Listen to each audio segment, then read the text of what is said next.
सभी प्रेस बंधुओं को नमस्कार। जैसा आप जानते हैं, आज हम यहाँ पे इकट्ठा हुए हैं। अभी 24 सितंबर को जो एक इंसिडेंट हुआ, यहाँ पे बड़ा अनफॉर्चुनेट इंसिडेंट हुआ जो कि इससे पहले लद्दाख हिस्ट्री में कभी नहीं हुआ है। एक लॉ एंड ऑर्डर सिचुएशन बनी और उसमें काफी ज्यादा वायलेंस हुआ, तोड़फोड़ हुई, आर्सन हुआ और उसके नतीजे में 4 कीमती जानें चली गई और बड़ी संख्या में हमारे सिविलियंस, हमारे पुलिस और पैरामिलिट्री फोर्सेस के जवान जो हैं वो जख्मी हुए। इसके परिप्रेक्ष्य में आपका बैकग्राउंड थोड़ा बताना चाहता हूं। आप सभी जानते होंगे कि लद्दाख यूटी बनने के बाद यहाँ पे एक पॉलिटिकल डिमांड रही है 6 शेड्यूल की या स्टेटहुड की। तो उस सिलसिले में यहाँ पे जो 2 बॉडीज हैं, अपेक्स बॉडी ले और केडीए करगिल, उनका सेंट्रल गवर्नमेंट के साथ एक लंबा टॉक्स का सिलसिला चल रहा है। वो काफी दिनों से सिलसिला चल रहा है। उसमें डिफरेंट सेटअप है, हाई पावर कमेटी है जिसमें डिसीजन लिए जाते हैं और उसमें एक और छोटी कमेटी भी है, सब कमिटीज भी हैं। और इस सिलसिला इसमें काफी कुछ मिला भी है। जैसे लद्दाख एक ही हमारे देश का हिस्सा है, यूनियन टेरिटरी है, जहाँ पे 85% तक की रिजर्वेशन, 85% रिजर्वेशन जो है वो लोकल्स के लिए दी गई है। इसके साथ ही साथ 1/3 जो है काउंसिल की जो सीट्स हैं वो वुमेन के लिए आरक्षित की गई हैं। और इसके साथ साथ जो यहाँ की लोकल कल्चर और लैंग्वेज को प्रमोट करने के लिए जो पुर्गी और जो भोटी लैंग्वेज है उसको भी ऑफिशियल लैंग्वेज का दर्जा दिया गया है। और एक ऑनगोइंग प्रोसेस है जो चल रही थी। पर इस प्रोसेस को सबडाइज करने के लिए, इसको विशिएट करने के लिए काफी समय से प्रयास भी चल रहे थे, जिसमें कुछ सो कॉल्ड एनवायरमेंटल एक्टिविस्ट और बाकी इस किस्म के ग्रुप्स थे जिनकी क्रेडिबिलिटी पे भी एक क्वेश्चन मार्क है। उन लोगों ने इसको प्लेटफॉर्म को हाईजैक करने के लिए कोशिश की और उसमें से सबसे जो प्रथम जो हमारा नाम है, जो मिस्टर सोनम वांगचुक है, जिन्होंने पहले भी इस किस्म के बयान और इस किस्म की जो प्रोसेस को डिरेल करने के लिए काफी काम किया। और इन दिनों में 10 सितंबर को जब ये प्रोसेस चल रही थी और नई डेट अनाउंस हो गई थी 6 अक्टूबर को हाई पावर कमेटी के लिए, और उससे पहले एक उसकी प्रिलिमिनरी डिस्कशन के लिए 25 और 26 को डेट्स अनाउंस हुई थी। यहाँ के लीडर वहां पे जाके वहां पे डिस्कस करते। पर उससे पहले एक अनशन शुरू किया गया और उस अनशन को प्लेटफॉर्म बनाया गया जिसमें इस किस्म के तत्व जो है उनको बुला के इन्वाइट करके और एक यहाँ का जो एक पीस और जो लॉ एंड ऑर्डर का एनवायरनमेंट था उसको विशिएट करने की कोशिश की गई।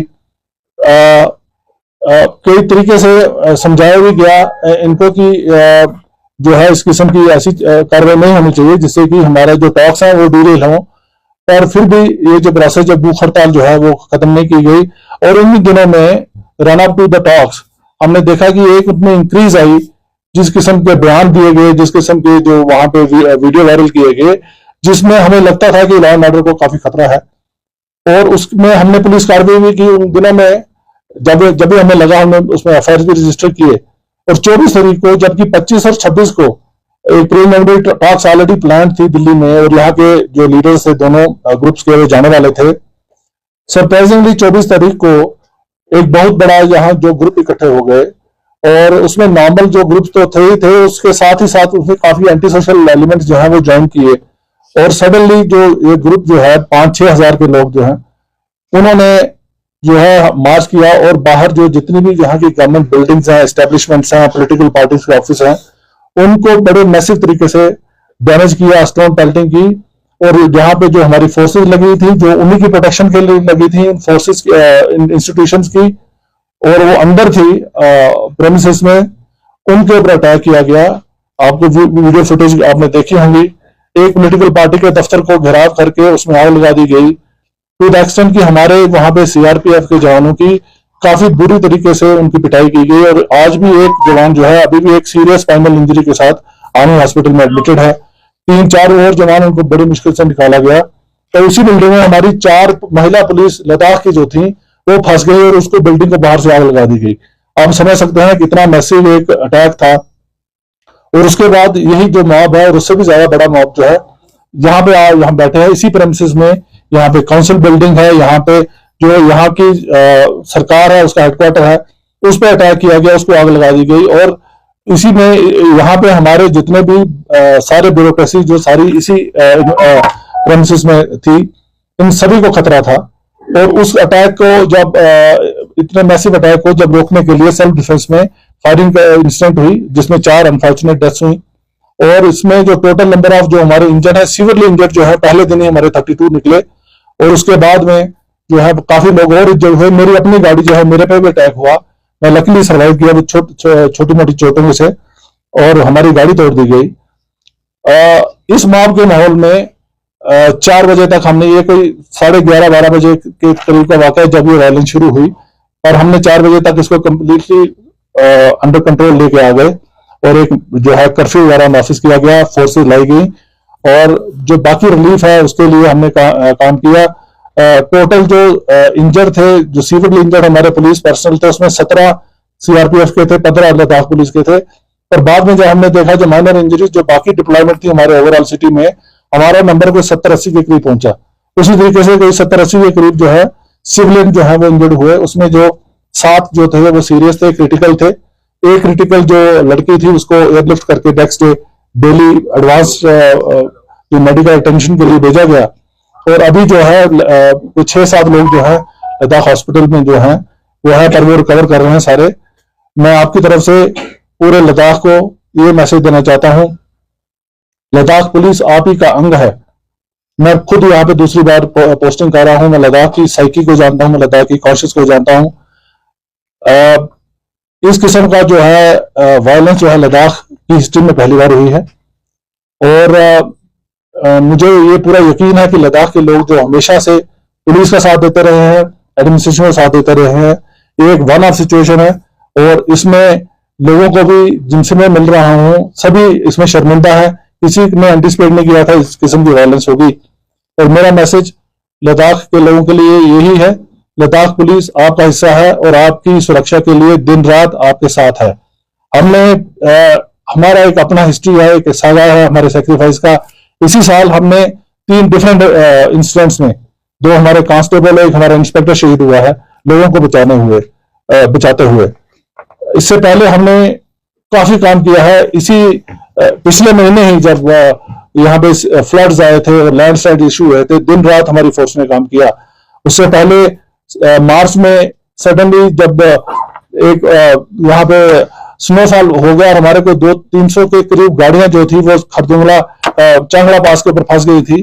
पूरी रात हमने सर ऑपरेशन लगा के लोगों को खींचा और बाहर निकाला सुरक्षित, कोई भी उसमें कैजुअल्टी नहीं हुई हमारी। मैं ये कहना चाहता हूँ कि आपकी पुलिस आपके साथ है, आपके लिए 24/7 काम करने के लिए खड़ी है। और हम सिविलियंस को हर कीमत पे हर सिचुएशन में प्रोटेक्शन करेंगे। पर जो लोग हमारे इस पीस और हार्मनी को डिस्टर्ब करने की कोशिश करेंगे या कोई ऐसे एंटी सोशल एलिमेंट्स, उनके साथ हम सख्ती से निपटेंगे। मैं ये भी क्लियर करना चाहता हूँ। स्पेशल मैसेज है हमारे यूथ के लिए। हम यूथ जो है, यहाँ का यूथ हमारा एक फ्यूचर है। इनके लिए हमने बहुत किस्म से एंगेजमेंट की हुई है।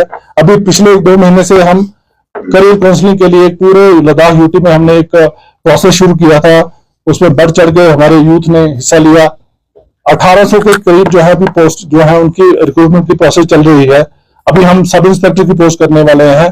और अभी जब हम बात कर रहे हैं, अभी कोई 400-500 के करीब हमारे जो कांस्टेबल हमने रिक्रूट स्पेशल तरीके से बड़ा कोशिश करने के बाद ट्रेन करके कश्मीर से लाए हैं।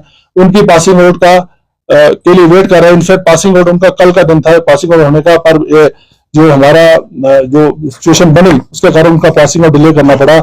मैं ओपन आर्म्स के साथ अपने यूथ को कहना चाहता हूं, हम आपका हिस्सा हैं और हम आपको इन्वॉल्व करना चाहते हैं लद्दाख की प्रोटेक्शन के लिए। हम चाहते हैं आप एज ए पुलिस फैमिली हमें ज्वाइन करें और बाकी जो गवर्नमेंट जॉब जो अभी आने वाली है 1800 के करीब, उसमें पार्टिसिपेट करें। किसी भी एंटी सोशल एलिमेंट के पास ऐसे लोगों के बातों में मत आइए जिनका अपना एक एजेंडा है, जो आपको एज ए टूल यूज करते हैं और आपके भविष्य को खतरे में डालने की कोशिश करते हैं। Thank you. एक सवाल जमाल साहब ये है कि सोनम वांगचुक के खिलाफ एक NSA लगाया गया है और रिपोर्ट्स आ रही हैं कि उनको जोधपुर जेल शिफ्ट किया गया है। ये क्यों किया गया, क्या चार्जेस उनके खिलाफ हैं, अगर आप उसको एलैबोरेट करें। और एक सवाल और कि गवर्नर साहब जो है कविंदर गुप्ता, उन्होंने बोला कि एक फॉरेन कॉन्स्पिरेसी है। अभी NDTV पे इंटरव्यू दिया, तो इन्वेस्टिगेशन में क्या सामने आया है?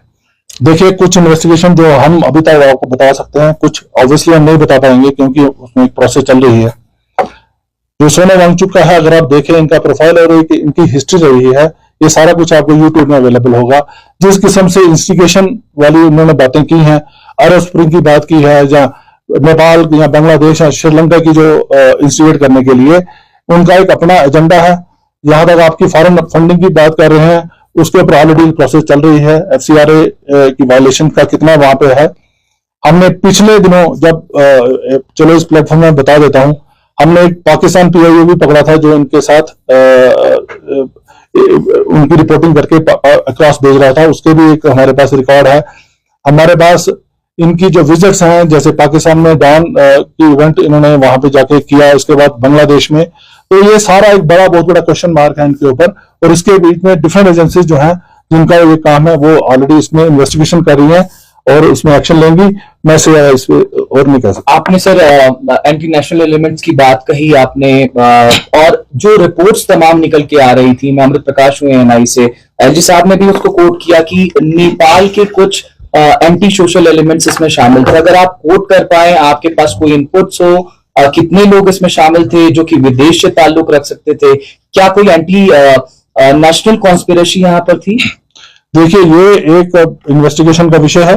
पर जिस दिन हमारे जो फर्स्ट डे जिस दिन इंजर्ड जो लोग जब शिफ्ट किए गए, उसमें 2 नेपाली जो हैं बुलेट इंजरीज है, 2 की शायद 3 जो है वो नेपाली नेशनल यहाँ पे हॉस्पिटल में एडमिट थे। उसके बाद में हमने कुछ और लोग जो किए, उसमें से उनकी वेरिफिकेशन के बाद शायद 3-4 और ऐसे तत्व निकले हैं। 3 तो कंफर्म है जो कि नेपाल नेशनल थे और जो हॉस्पिटल में एडमिट रहे हैं। जी देखिए, हम कर्फ्यू के बारे में हमारी सबसे बड़ी चिंता है। इससे पहले हमारी मीटिंग हो चुकी है। हमारा मेन एम है कि शांति बहाली हो जाए, और हम समझ सकते हैं लोगों की परेशानियां भी हैं, और ऑलरेडी हमने इसमें डिसीजन ले लिया है। अभी कर्फ्यू 1 से लेकर 3 बजे तक जो हम स्टैगर तरीके से खोलने वाले हैं, ओल्ड सिटी में अभी खुल जाएगा, और जो चौक से नीचे वाला जो न्यू एरिया है उसमें हम 3:30 से 5:30 तक खोलेंगे। सर, ऐसे फाइटर्स जो है काफी जगह पे देखा जा रहा है। पब्लिक पार्टिसिपेट जिन लोगों का ऑब्लिगेटरी वहां पे आना, जो क्लोज रिलेटिव्स हैं, उनके लिए ऑलरेडी हमने अरेंजमेंट कर लिया है और उनको हम सेफली रहेंगे। हम नहीं चाहते कि फ्यूनरल के टाइम, क्योंकि हर जगह डिप्लॉयमेंट है, हर जगह रोड ब्लॉक है, किसी को इनकन्वीनियंस हो, हम उसको अरेंज कर रहे हैं।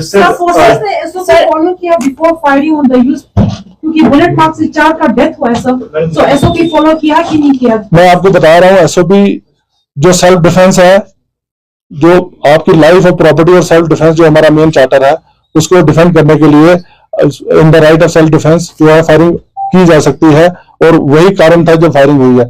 अगर आप वीडियो फुटेज देखें और आप उसमें देखें कि अगर किस हालात में हमारी पुलिस फोर्स ने जो परफॉर्म किया है, it's commendable. I salute them. Sir, administration का बताया जा रहा है ये फेलियर है, क्योंकि जब वो बीजेपी की तरफ गए, there were no less security there, और इतना इजीली वहां यूथ घुस गए और आग लगा दी। मैडम, मैं आपको एवरीबॉडी केम इन देखिए कहने वाली बात ऐसा कुछ नहीं है। मैं जो आपको फर्स्ट इंसिडेंट बताया, जिस हमारी 4 लद्दाख पुलिस की लड़कियां जो उस बिल्डिंग के अंदर फंस गई, वो बीजेपी ऑफिस ही था।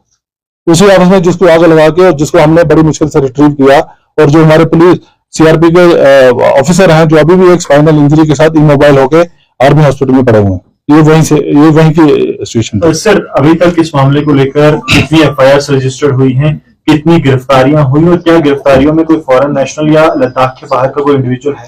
देखिए, मेरी अभी तक की जो नॉलेज है, 44 लोग हमने जो है वो गिरफ्तार किए हुए हैं जो जेल में हैं। उसमें से 5-6 जो हैं जो मेन रिंग लीडर्स हैं वो पकड़े गए, और ऑब्वियसली सोनम वांगचुक जो मेन उसका इंस्ट्रूमेंट प्लेयर था, उसको हमने NSA के भेज दिया बाहर।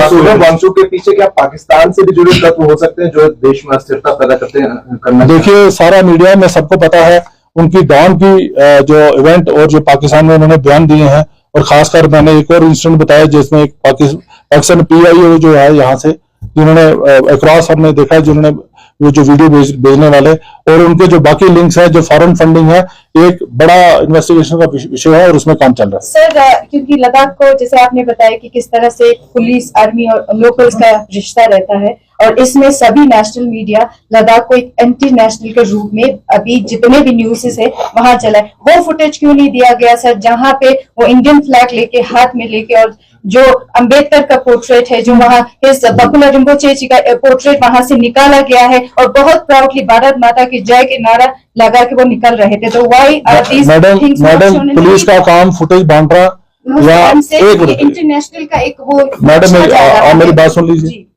पुलिस का काम जो है लॉ एंड ऑर्डर मेंटेन करना, पीस एंड सिक्योरिटी इंश्योर करना है। पुलिस का काम फुटेज बांटना या किस मीडिया में उसको क्या रूप दे रहा है वो हमारा मीडिया मैनेजमेंट का काम नहीं है, वो मीडिया का ही काम है।